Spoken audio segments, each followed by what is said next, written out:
Oh Captain, my Captain.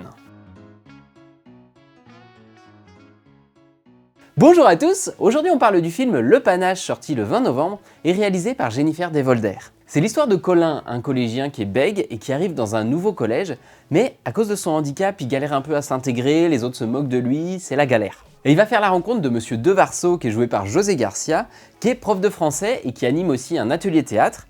Et ce prof, qui a des méthodes moins conventionnelles que les autres, va souder le groupe et permettre à Colin de trouver sa place, et puis aussi de surmonter ses peurs, puisque c'est lui qui va jouer Cyrano de Bergerac dans la pièce de théâtre qu'ils vont interpréter à la fin de l'année devant toute l'école. Jennifer Devolder, c'est la réalisatrice de Sage Homme. Sage Homme, c'était une plongée dans l'univers de la maternité du regard d'un jeune étudiant maïotique. Et qu'est-ce qu'il était beau, qu'est-ce qu'il était puissant ce film. C'était mon coup de cœur de l'année dernière, c'est vraiment le film qui m'a fait pleurer pendant toute la séance. Et il n'y a pas que moi qui l'a marqué, c'est un film qui a eu pas mal de succès, il a eu de très bons retours critiques et un beau succès au box-office. J'attendais donc avec impatience ce nouveau film, je voulais voir si on allait assister encore à un nouveau coup de génie. Et alors, verdict. Eh ben je suis pas déçu, globalement le film est vraiment très bon.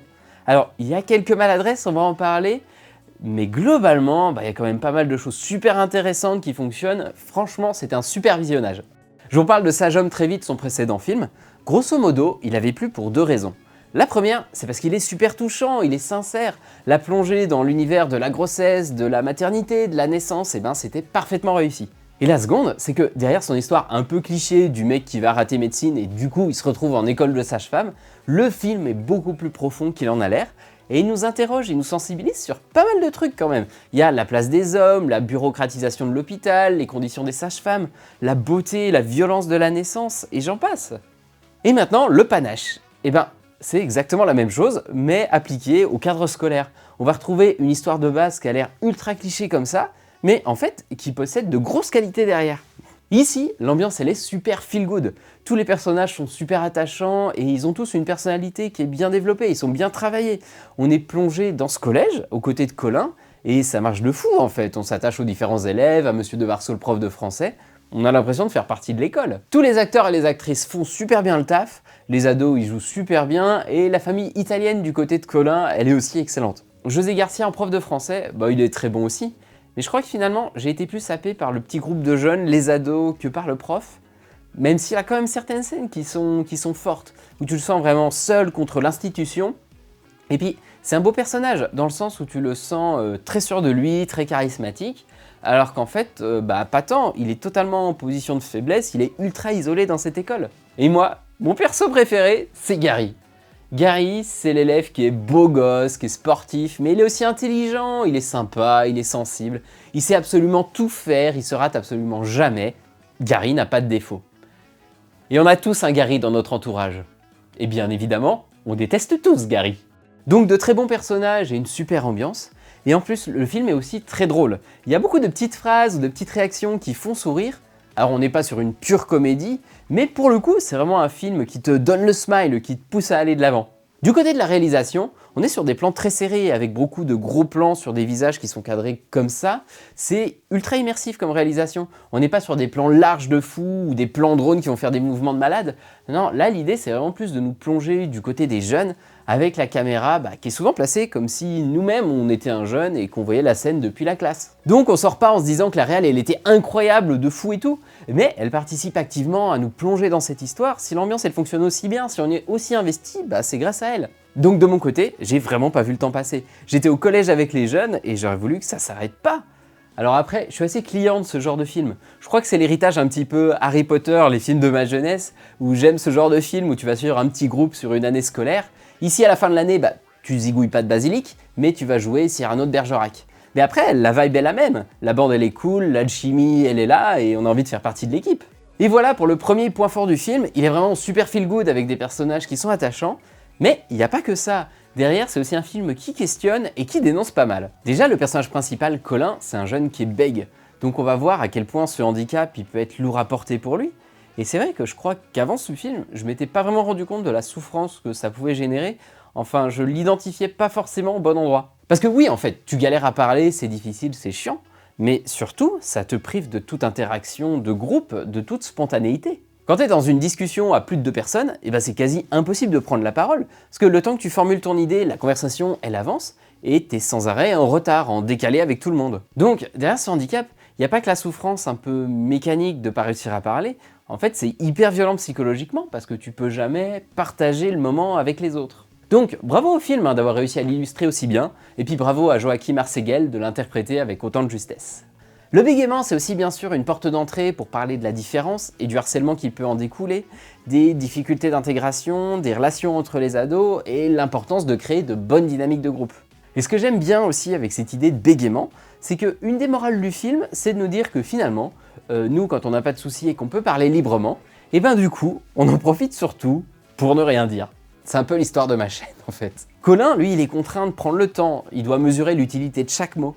Et donc, à chaque fois qu'il prend la parole, ça a infiniment plus de valeur que nous qui parlons, mais qui parlons dans le vent. Il y a un peu cette idée de slow life, arrête de parler dans tous les sens, prends le temps d'écouter les autres, prends le temps de t'écouter.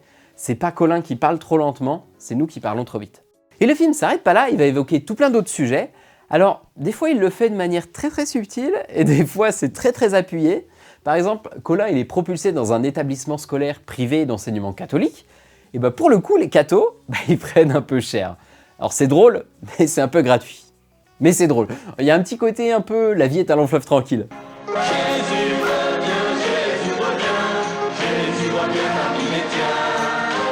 Monsieur de Marceau, le prof de français, il est vacataire. Et donc on sent derrière cette opposition entre titulaire et vacataire dans l'éducation nationale. Et plus globalement, le film pose pas mal de questions sur l'enseignement et la place de l'école, de l'autorité et puis les méthodes éducatives qu'on doit employer. Alors, à titre tout à fait personnel, j'ai pas du tout trouvé que c'était un bon prof. Il a des méthodes un peu trop gourou du développement personnel pour moi, mais même si elle est assez schématique, ce que j'ai trouvé vraiment intéressante, c'est cette opposition entre l'institution et puis l'arrivée de nouveaux profs qui ont des envies, des projets, qui sont pleins de bonne volonté, mais qui vont se heurter au cadre de l'institution qui leur laisse que deux choix, soit tu rentres dans le moule, soit tu dégages. Le film parle également d'homophobie et de transphobie. Et ça, c'est intéressant parce que ça rajoute une dimension au film, qui du coup tourne pas uniquement autour de Colin et de son bégaiement, ce qui aurait pu être un peu chiant. Là non, on a d'autres dimensions, on a d'autres jeunes qui ont des problèmes, ça fait un film plus riche et beaucoup plus intéressant à suivre. Mais sur la façon dont c'est traité, je sais pas trop quoi en penser. J'ai trouvé qu'il y avait quand même certaines scènes qui étaient un peu exagérées du niveau des réactions transphobes des gens.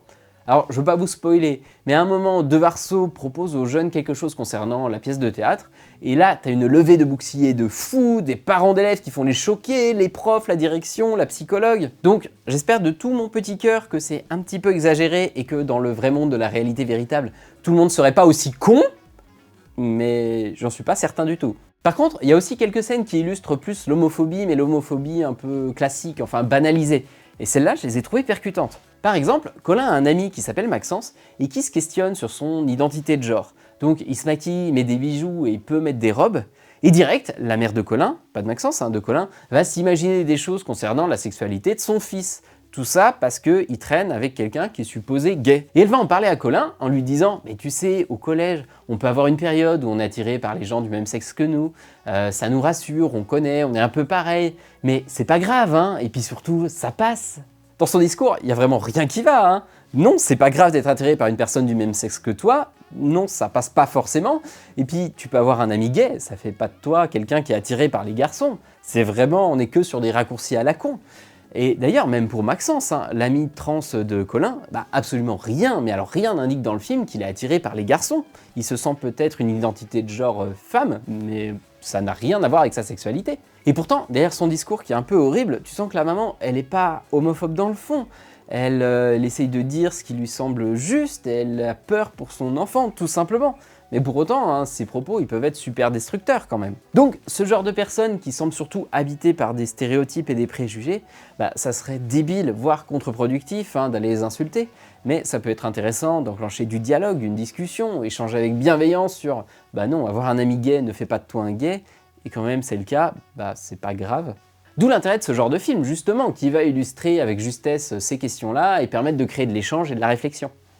Et enfin, un autre sujet qui est intéressant dans le film, c'est la question de la monoparentalité. Colin, il est élevé uniquement par sa maman. Le père, il roule des mécaniques, mais quand il s'agit de payer la pension alimentaire ou juste réserver des billets de train, il n'y a plus personne. Et pour le coup, je pense que la situation, comme elle est décrite dans le film, elle est assez vraie pour pas mal de familles monoparentales.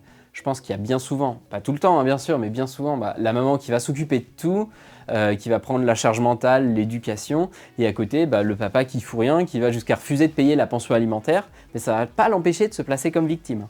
Donc vous voyez, derrière cette histoire un peu cliché de base, du prof charismatique qui va apprendre la vie à un petit jeune, se cache finalement une histoire qui a beaucoup plus de profondeur que ça, qui est ultra intéressante. Le reproche qu'on pourrait faire au film par contre, c'est peut-être sa candeur quand il veut traiter tous ces sujets.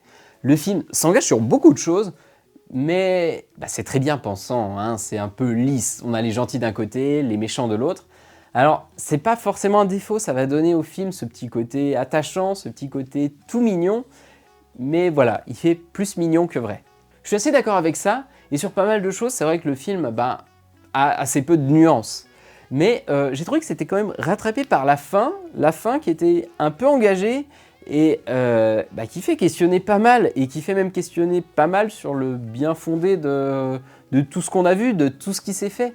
On n'est pas sur un happy end. La fin nous livre un message qui est assez triste finalement. Battez-vous pour ce que vous pensez être juste, pour votre identité, pour votre panache. Mais vous en serez pas moins écrasé par l'ordre établi, par les rapports de domination existants. Ça va uniquement vous desservir finalement. Moi, j'avais vraiment le smile tout du long, hein. Mais la fin, elle m'a fait un peu bader quand même. Ah, et puisqu'on parle de panache, le titre du film prend tout son sens à la toute fin du film. Et c'était exactement la même chose pour Sage Homme. À chaque fois, on est sur des titres qui sont tout nuls, oui, mais qui deviennent parfaitement logiques, et donc plus nuls du tout, à la toute fin du film. Et je trouve ça marrant comme petite signature de la part de la réalisatrice. Voilà, je crois que je vous ai tout dit sur le panache. Allez le découvrir en salle, donnez-lui de la force, donnez-lui sa chance, vous passerez un bon moment, c'est vraiment un super bon film, qui a un petit air Le Cercle des Poètes Disparus, d'où mon intro. Il veut parler de tellement et tellement de choses que forcément, il y a quelques raccourcis qui lissent un peu certains messages, mais ça en est pas moins un film qui est super intelligent, qui fait réfléchir, et puis surtout qui se regarde avec énormément de plaisir, tant l'univers, les personnages qu'on nous présente sont super attachants. Merci beaucoup d'avoir regardé cette vidéo, j'espère qu'elle vous a intéressé, et j'espère qu'on sera nombreux à apprécier ce film. Si vous l'avez vu, n'hésitez pas à mettre votre avis en commentaire, allez au cinéma et mangez des pizzas!